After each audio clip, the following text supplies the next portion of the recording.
You're watching Canadian Muslim News on Muslim Network TV. From Toronto, Ontario, I'm Samia Saeed. Welcome to the show. Today, we have an interview with Amy Pitkathy over organizing a protest against Bill 21 in Chelsea after a teacher was removed from her post in Quebec. But first, some headlines. Medical experts express concern over Omicron variant. Metrolinx approves $50 million for Islamic Society of Toronto Community Centre. Saeed El-Darahali appointed to Order of Nova Scotia. Why plant-based pork is giving some Muslims a pause. Muslim woman wins case of forced adoption in European High Court. And now the details. Canadians are being advised to postpone any traveling plans due to the rapidly spreading Omicron variant. The head of Ontario's COVID-19 Science Advisory Table, Dr. Peter Juni, says that travel should be delayed to avoid contact with others. The recently emerged Omicron variant is considered highly contagious and can infect those who have already been vaccinated.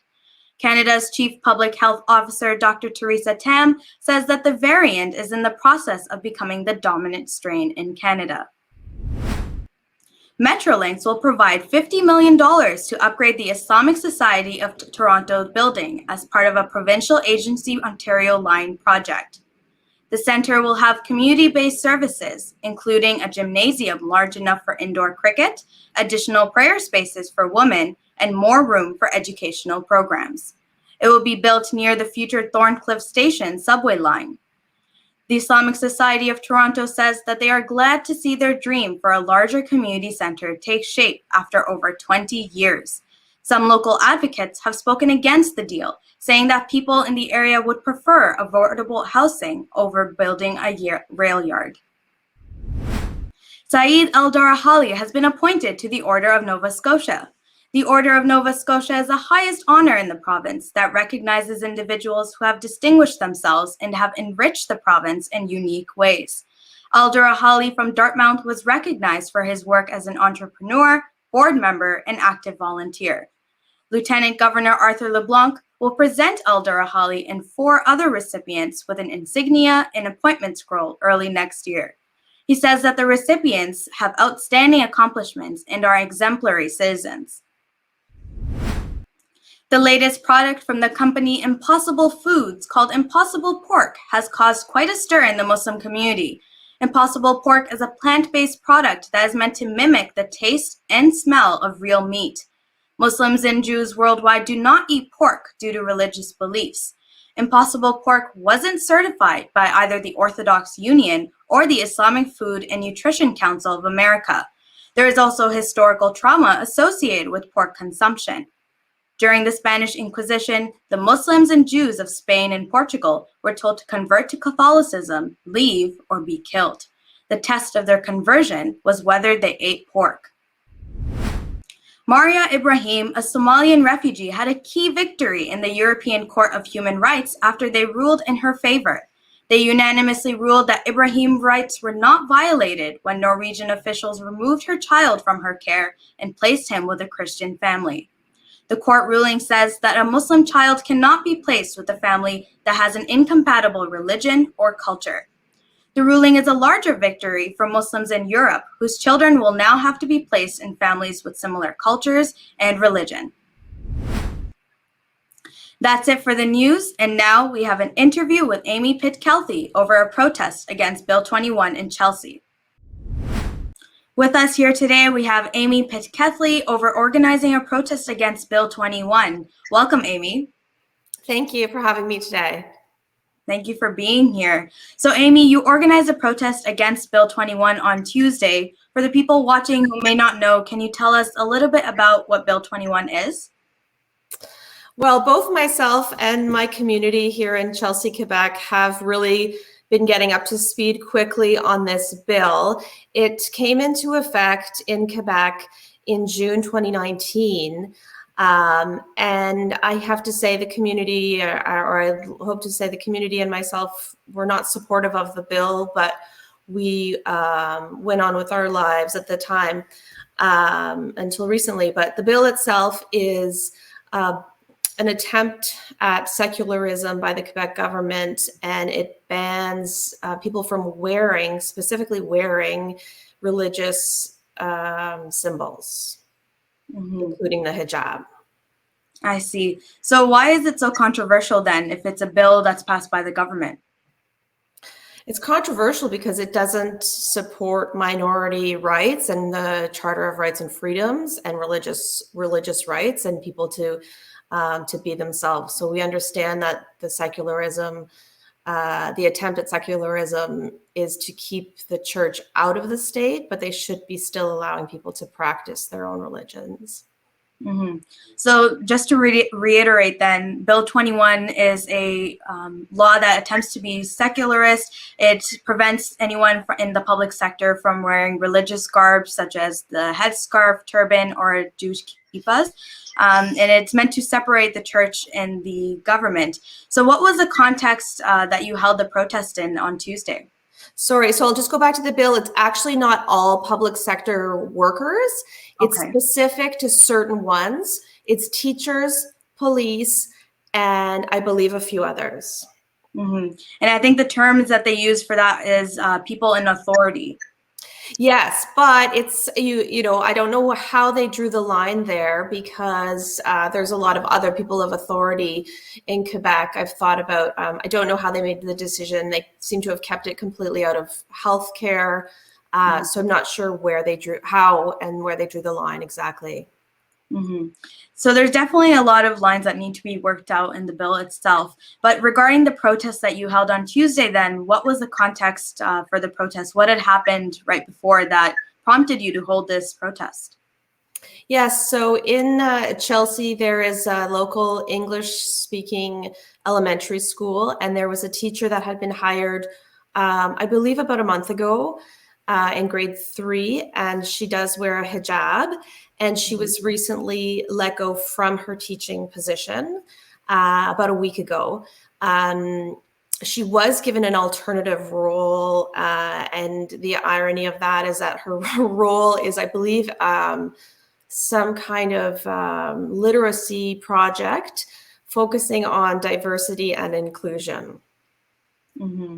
I see. And so how was the protest turnout on Tuesday? I thought it was great. I think that it was hard to know numbers. I was trying to focus. I was trying to listen to our excellent speakers.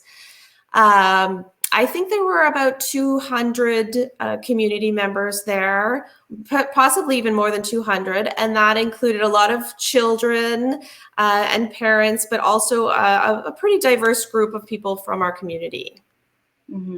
And you mentioned that there were several speakers at the event. Could you tell us a little bit about who these speakers were and what they were covering? Yes, I don't have all their names in front of me, so I'll try to remember. It was I thought it really worked out well for me. So I've never organized a protest before, but this fell in my lap. I had the time, and so I jumped in full speed ahead. And I felt almost desperate for speakers, and the people who turned out, who we ended up getting to speak, were so unbelievable. I'm regretting that we don't have a full video of all the speeches because they were so excellent. The first speaker was Lena El-Bakir, and she drove in from Montreal. She, I believe, works for the National Council of Canadian Muslims. She's a younger woman who grew up in Quebec, and she spoke so well. And everyone we had speak in English and in French. She spoke so well about really being a true Quebecer, growing up here, and how this isn't.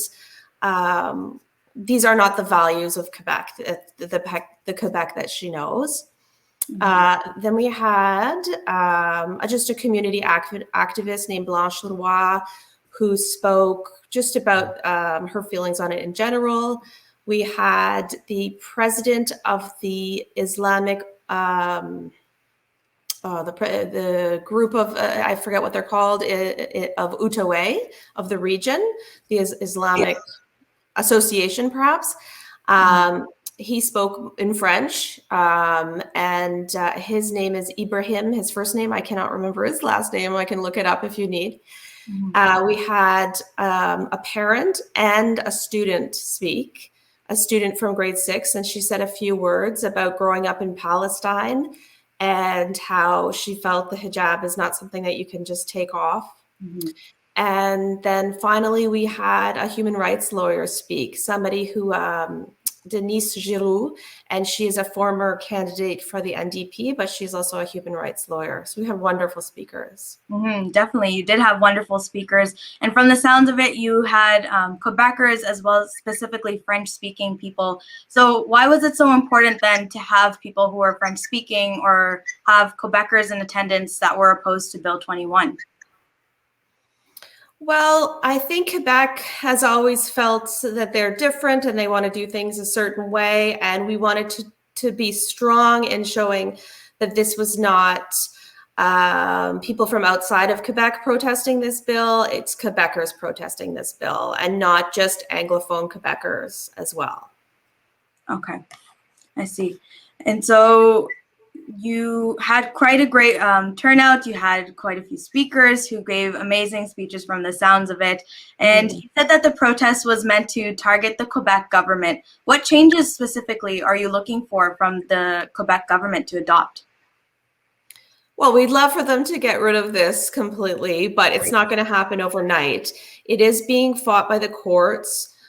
We would love more support from outside, as much support as we can get from other political groups, and the Prime Minister as well. He's said he's against it, but we would like to see more.